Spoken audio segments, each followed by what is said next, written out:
So now, let's take the conference forward with our first session, which is a panel discussion on the topic ESG Integration in Governance and Compliance, examining the integration of environmental, social, and governance principles in governance and compliance.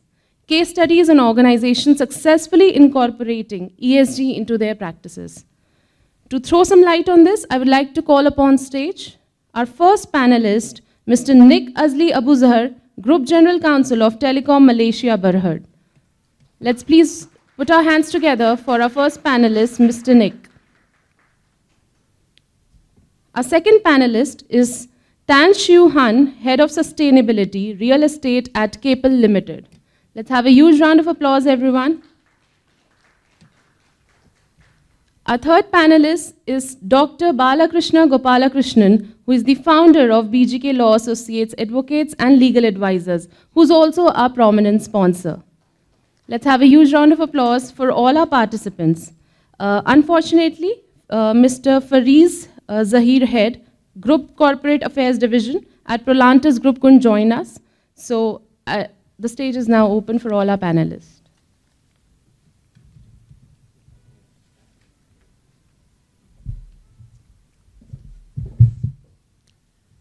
Good morning to all of you. I think, we waited for a long time so that, we thought the hall will be filled up by the participants who have registered and, who are yet to come. But some of my co-panelists, they want to have and leave the place by about 10:30, and, therefore, we are skipping, it was to start with the keynote address by one of the sponsors, and, I think, instead of that, we are starting it. And being the first of the thing, the topic here is a little bit of a new topic, and it is a little topic which is just now getting into the corporates of especially the countries other than USA and UK. And, for example, I'm coming from India, and this ESG has become now one of the parts of our company law, and it is necessary for us. And as a former banker, what happens is, when we take now today an investment decision as to whether we have to invest or, not as a banker, whether I have to lend to a company. Earlier, it was like that, all I need was to get back my money and, with interest, and, I'm not bothered about how they make the profit, and, if they have pots of money, I'm very happy because it will not be declared as a non-performing asset. So to cover that today, it's necessary that in the loan documents which I execute, I have to have a clause to say that, I'm in compliance with the ESG, that is environmental, social, and governance. So of which, the first thing is, these are three different parts, and, one is the environmental sustainability and how the resources are used. Is that resources which is used, which is bad to the environment, and, how it is there, and how the social responsibility, how the social responsibility includes, a lot of issues with regard to the labor force, and it also with regard to the sustainability of the business. And these are all things which we have now come. And corporate responsibility is that governance has to be transparent, and it has to be declared very clearly in that. And with that, this is the topic, and this topic may sound a little different for a normal, because this is not a practicing topic, because this is more concerned with the corporate governance of a company and social responsibility of a company. And so with that, before I go and ask the questions to my fellow panelists, because only we are two of us, and and the third panelist couldn't come, and he had some kind of a fever yesterday night. He was about to catch a flight, and he messaged that he has a fever, and we thought it's better that he takes rest. So what is ESG? And then companies has to have a integration of ESG in the framework. What is integration of carbon disclosure project, then climate disclosure standards, and International Integrated Reporting Council. So one is that, as far as the methods of integrating ESG into business is concerned, the meaning is that, is the explicit and systematic inclusion of ESG factors in the investment analysis and investment decisions. It is a holistic approach to the investment analysis where material factors and ESG factors, that traditional financial factors, are identified and assessed from time to time as an investment decision. So this is slightly different from the normal investment decision.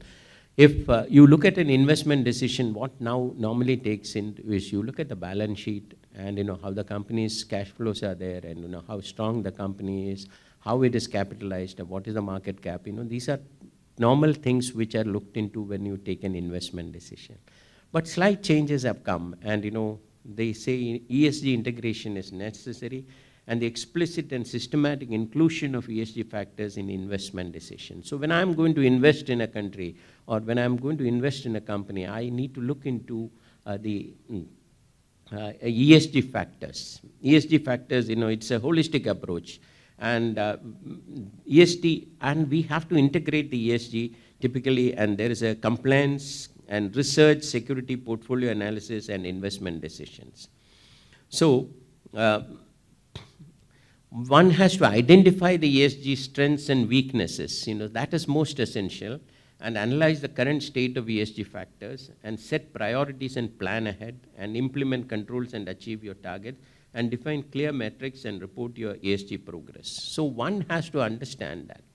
There was a case study, which is there in India is concerned.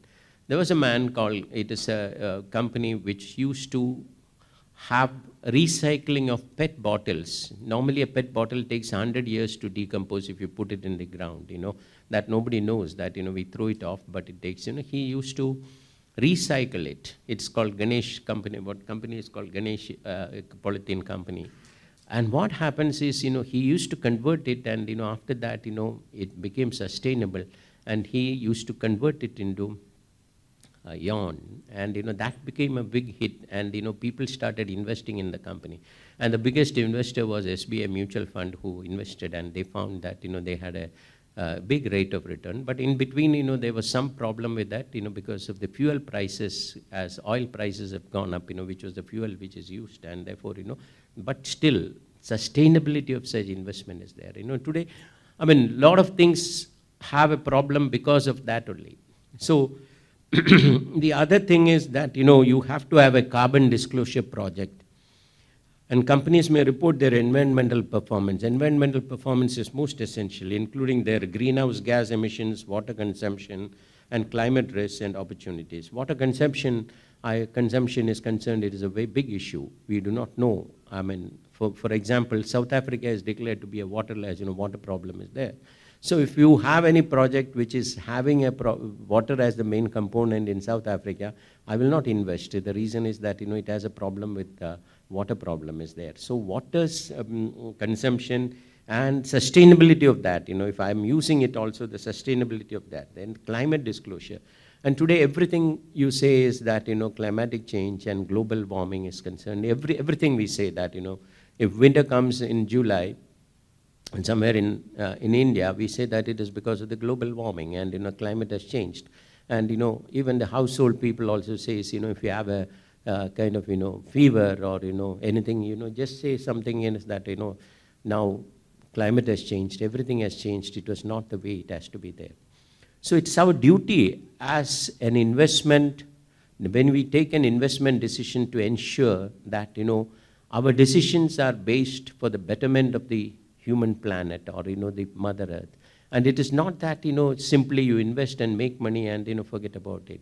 And this has three parts. One is that integration, environmental, and then the social responsibilities, and second thing is the disclosure, the governance. Corporate governance is also there. So one is that we have to identify the strengths and weaknesses, analyze the current ESG factors, and set priorities ahead, implement ESG controls, and define the metrics. So we have a challenge also. Challenge is that data is not available, and what data which we get is not very clear.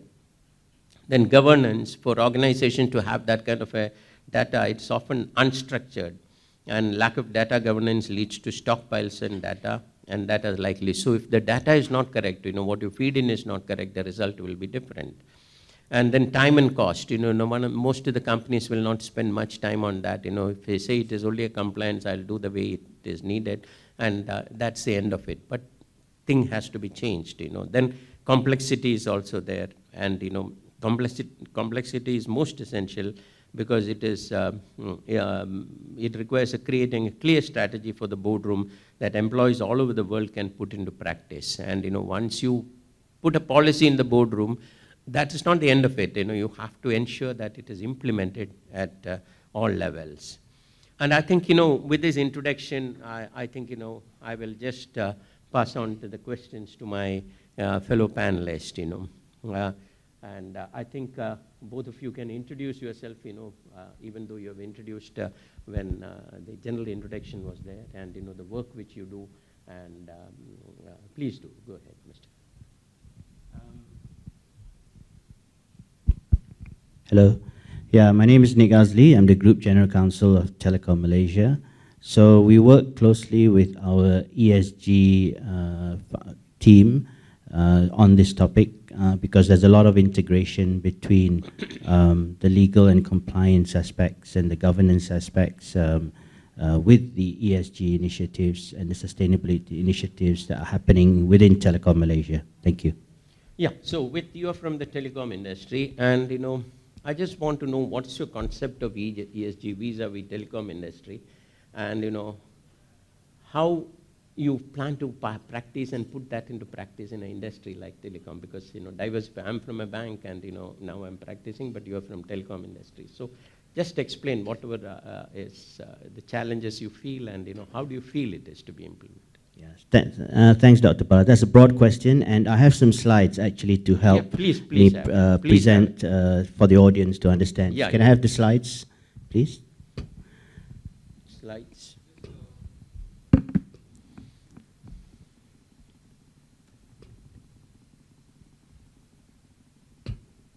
So I'd just like to say, in Telekom Malaysia, we take sustainability very important. It is part of our vision and mission, and we will not make investments, and we will not make investment decisions without taking sustainability into account. Okay, next slide, please. So at Telekom Malaysia, the sustainability practices are guided by standards and regulations. So the standards you see on the board are standards that you usually find in sustainability practices. The ones on the left is what Telekom Malaysia is aligned to, and looking at the ones upcoming on the right, because we have so many standards, right?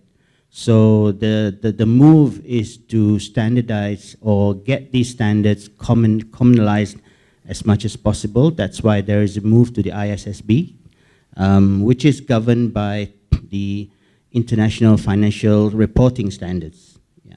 So with that, a lot of companies hopefully will be more aligned in the future with all the standards. And apart from the standards, we are also governed by regulations. Telekom Malaysia is a public listed company, so we're governed by the Malaysian Bursa, the Stock Exchange regulator, and also the Malaysian Code on Corporate Governance. Next slide, please. Now, Telekom Malaysia aspires itself to be a digital powerhouse by 2030. And we are governed or pushed to become this digital powerhouse following three main principles, which is pioneer, win, and revitalize. And if you look at the top in terms of being a pioneer, we are pioneering industry growth through digitization and sustainability. So it's not just digitization that's powering us to become a digital powerhouse, but also sustainability as an important pillar in our vision. Next, please. Next.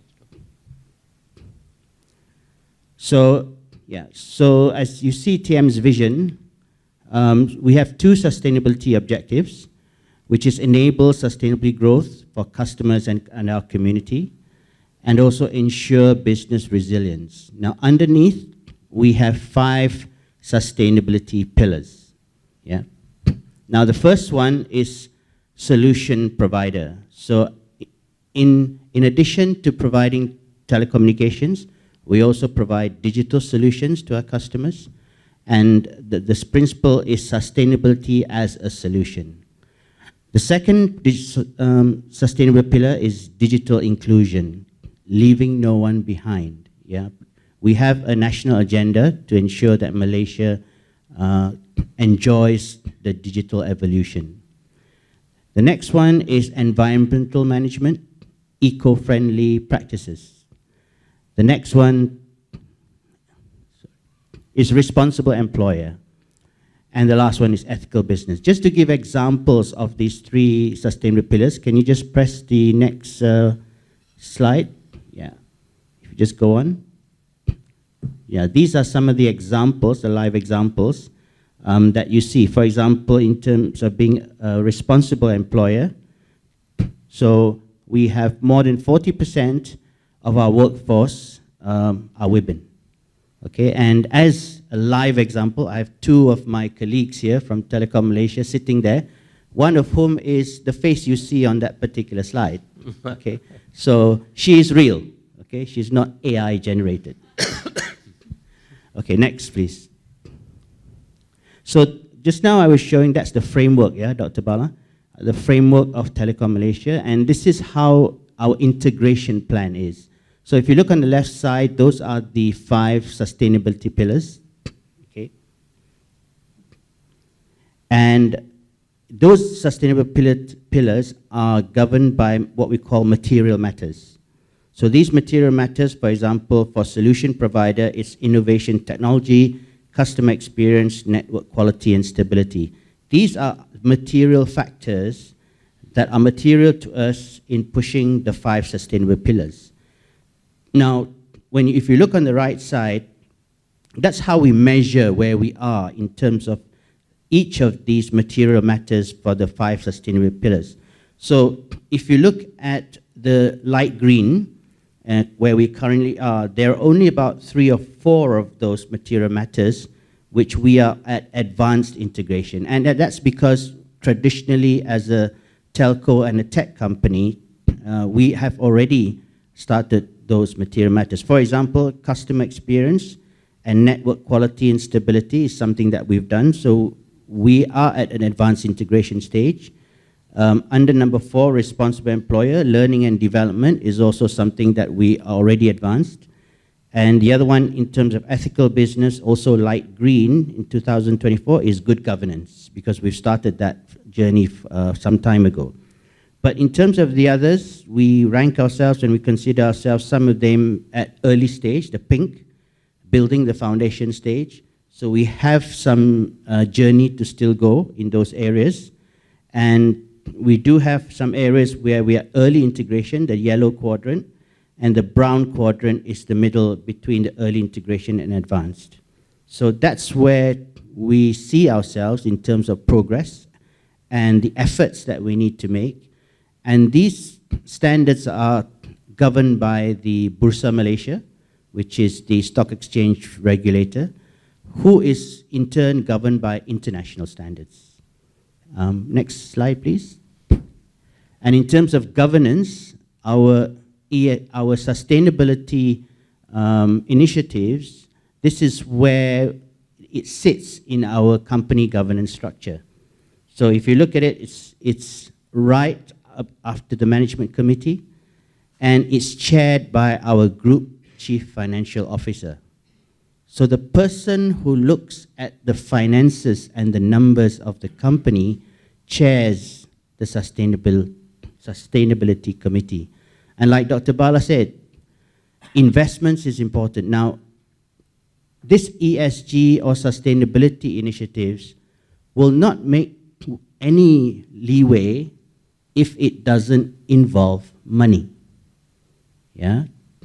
So businesses are driven by profitability and investment to the businesses are important. So if ESG initiatives are not pegged to investment, then it doesn't drive the business, especially SMEs. Yeah? So that's where in the investing community has put a strong emphasis on sustainability.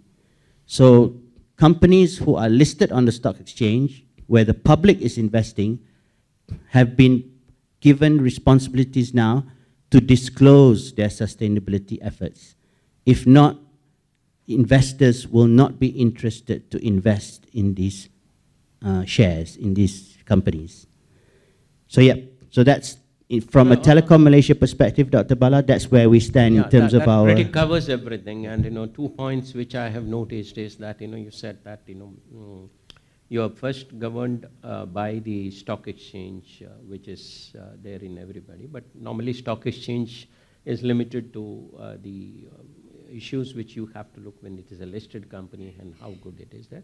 And stock exchange in turn is governed by the international standards. And the major point which you have made is that while all our business, let me tell you, everybody wants, when you invest in a business, you want to get returns. It is not that, you're not going to do something for the sake of everything, but that investment has to be governed, and more and more people are now looking into the sustainability of these investments with regard to ESG. And that's coming across the globe. I'm telling you, in India, a lot of FDIs comes and they insist on this. And third thing is that we also have a disclosure which is compulsory to be made in the annual report about our ESG. But only thing is that we have one thing, I think it is there in the corresponding act also. There are CSR activities, that corporate social responsibility under the company law. And how different it is from CSR is from ESG, because it is, to me, they are blended together, because most of the CSR activities are where I cannot have the resultants of governance or environmental things. I can have a CSR activity which can cover and which can be a better thing for my comparing or when my fitting into the governance and environmental social issues. And the third thing is that investors from across the world have different ideas about different issues. So, though United Nations have certain ESG rules and regulations, I'm not disputing that. But if that is accepted and by everybody, then investment can flow into this thing as a listed company or everything. But that is the base of the ESG foundation on which every company has to work. And you also said that that you look at the employees and what are the safety norms and other things. Because telecom is concerned, everybody has a rightly or wrongly a thing that telecom towers are not so good, and it radiates, and it's one of the reasons for getting into some kind of a terminal cancer, or it says, and there was a big battle in India because of that. Some PIL was filed, public interest litigation was filed in that. And how do you address that? Because how do you address that as far as the telecom industry is concerned? Is there something similar that in Malaysia when the hue and cry that your towers or are because to give better service you have to have more and more clarity of towers. I don't know whether there's a monopoly of one player there or not. Yeah. So thank you, Dr. Bala. So actually for Telekom Malaysia, in terms of towers, we are not a tower player. Yeah. So our main telecommunications business is fixed lines.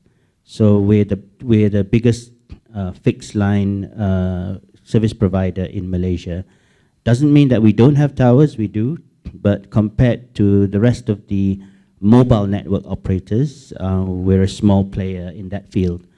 But having said that, yeah, just in the last management committee meeting, our group CEO was pushing the fact that to look at whatever towers we have, and if they are not functioning already, we are to dismantle them and make sure that we dismantle them in an environmental friendly way. And yes, and I agree with you, Dr. Bala, in terms of the towers. We, the telcos, we are guilty to some extent of not maintaining them as well as we would love to. When a lot of the mobile network operators moved to fixed line digital solutions as well, not all of them bring down the towers. There are still a lot of those towers that are still standing there and actually do not have much function. Yeah. Okay. So yes, we do, and there is an initiative among the mobile network operators to address this issue. But I agree, Dr. Bala, it is an area which we as telecommunication providers must concentrate more on. Oh, thank you. I think now I'll move to Hann, and I think you can introduce yourself, and from your perspective of your industry, you can address these issues, because what I want is the perspective from different industries, because it is all the same, because how your industry or where you are working, how that is addressing these issues. Hi, good morning. Thank you so much. I've learned quite a bit. I don't have slides for this morning. I won't put you through another lecture. A good lecture, I must say. You can use your mental slides, Yeah, but I realize I'm also speaking to a group of legal experts who are very, very good with their words, so I'll try to paint a picture with words instead. Has anyone here heard of Keppel? Anyone? I think the Singaporeans or the locals or the Malaysian friends would have heard of it. You probably would have heard of it as a shipyard, an offshore and marine supplier of different services. We've moved away from the offshore and marine services, actually. We've divested that part of the business. We've moved into something a bit more sustainable. We're now a fund management and investment company that looks at three main pillars: real estate, infrastructure for green energy as well, and connectivity. So I head up sustainability for the real estate side of things. I must say, for the ESG side of things, real estate is still predominantly governed by the E side of things, and that's environmental. How much carbon does your building expend? How much embodied carbon do you require to, for example, build a new building as opposed to retrofitting an existing one? And finally, operationally, how much carbon can you actually save, right? So that's mostly on the environmental side of things. On the governance side of things, in terms of investments, which you've mentioned and you've mentioned as well, it is critical that investments are now sustainable. A lot of the investors or even the fund houses that we talk to are governed, in this case, by things like the SFDR, the Sustainable Financing Disclosure Regulations, as well as the various taxonomies, primarily the EU taxonomy, as well as more recently the nascent MAS Singapore taxonomy and the upcoming ASEAN taxonomy as well. So all these will govern in some ways how we perform sustainably. What do they then govern? They basically govern what kind of investments you can make, what kind of returns these investments need to then come back with, right, from a sustainability point of view. So maybe a 30% energy use intensity savings, for instance, as well as where you draw your power from, right? So all these are sort of baked into, in this case, the investment underwriting. What is also crucial is that apart from the underwriting, as you build up your building, whether it's in Malaysia, Singapore, India, or what have you, they then subscribe, in this case, to the green building ratings, right? So for example, in Singapore, we've got Green Mark, IGBC, or the Indian Green Building Council, have their own standards. Likewise, Malaysia, the MGBC. And these standards, as far as possible, will try to meld with what is then required under, for example, the other taxonomies that have been mentioned. And all this will then tie back together with, for example, mechanisms and instruments for sustainable financing, for green loans, and so on. So that's very broadly the framework. I hope I've painted a picture of what it might look like.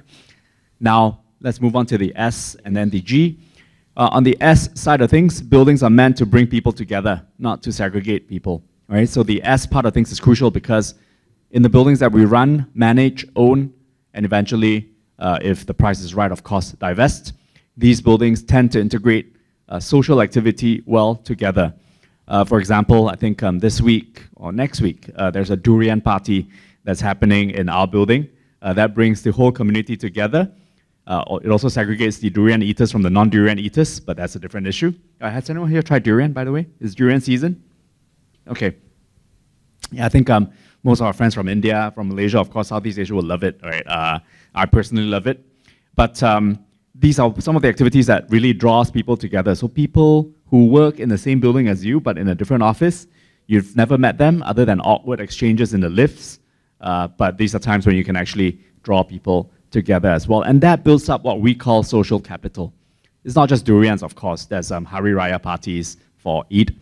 There's Christmas carols at the right times of the year. There's Oktoberfest just coming up, right? So all these different activities will basically pool, again, different people together. And we find that, hey, these are the guys who will continue leasing even at the end of their rental period, of their leasing period, and what we call stickiness. So as they stay on a bit longer, as they stay on, of course, it also means revenue to us. It also means returns for the investors. So I'm going to stop here. I've been talking quite a bit. That's correct, because when you say that, you bring all the community together and the people working together and take them for their thing. And, coming from India, we have a land full of festivals. In a year, there are 1,000 festivals. And that brings us an opportunity to bring together all in the offices. And, we celebrate it in a big way.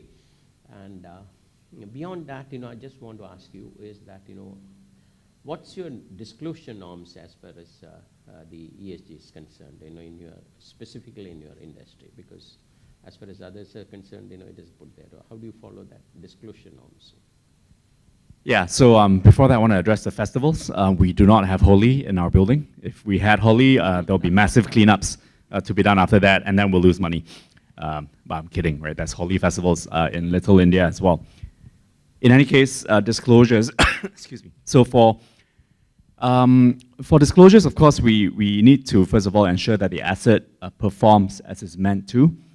The primary mode is actually through our sustainable reporting. So every year, just like many organizations, just like TM, I'm sure as well, we do produce a sustainable report. That sustainability report is part and parcel also of the larger groups, larger companies' annual report. And that's when the emissions figures for various assets and so on will then get disclosed.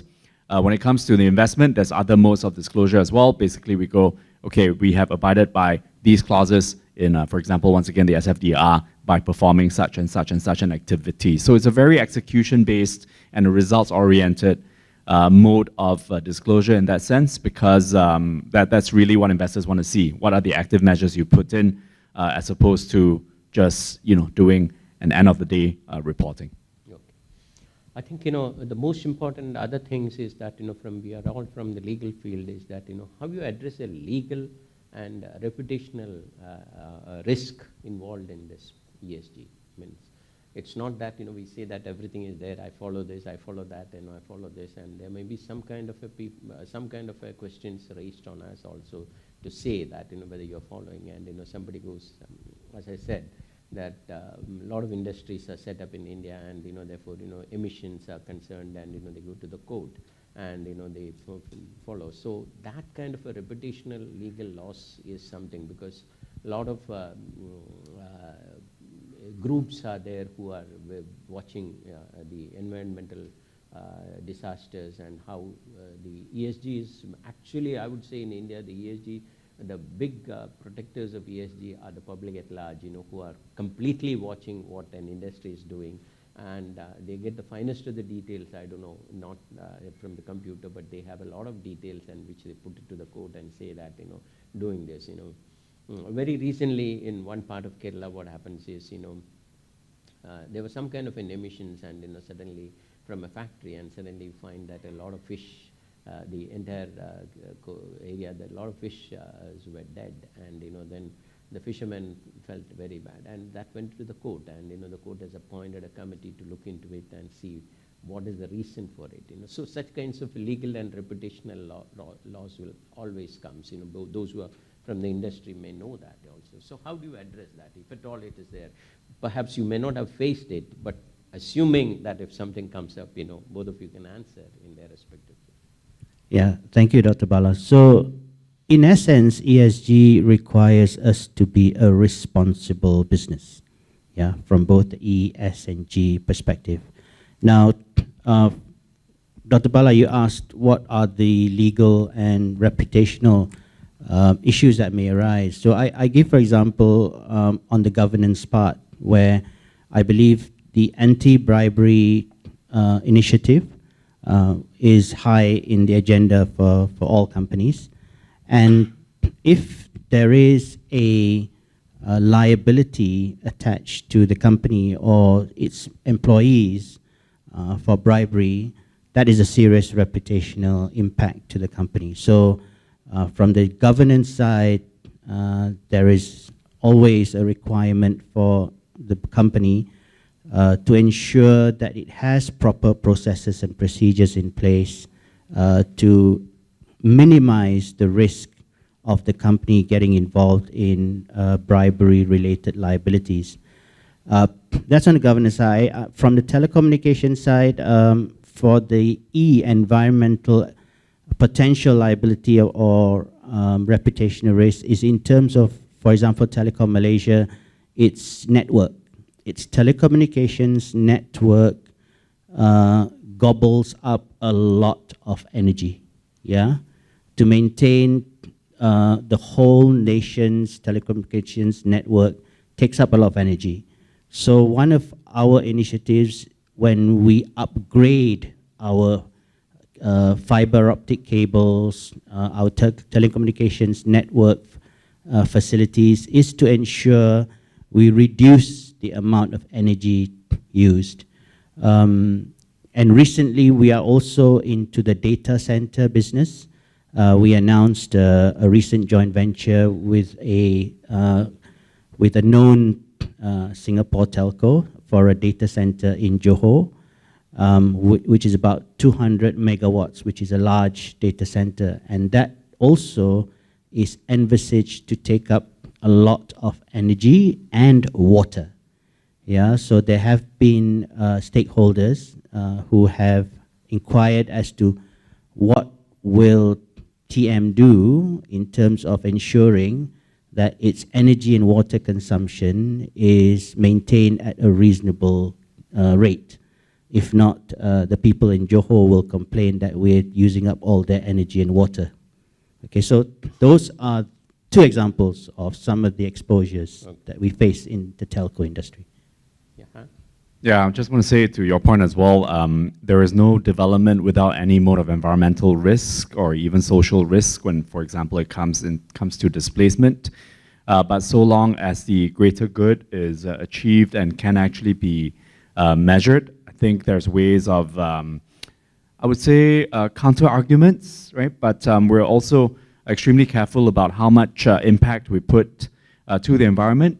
So our business has, in real estate, has moved away from brand new developments, which might disrupt natural habitats and so on, into adaptive reuse, which is making existing buildings better and giving them a new lease of life. So they could be 20, 30, 40-year-old buildings. In the context of Singapore, in the context of Asia, the buildings are, or rather real estate cycles are a bit longer, so maybe about 50 years or so.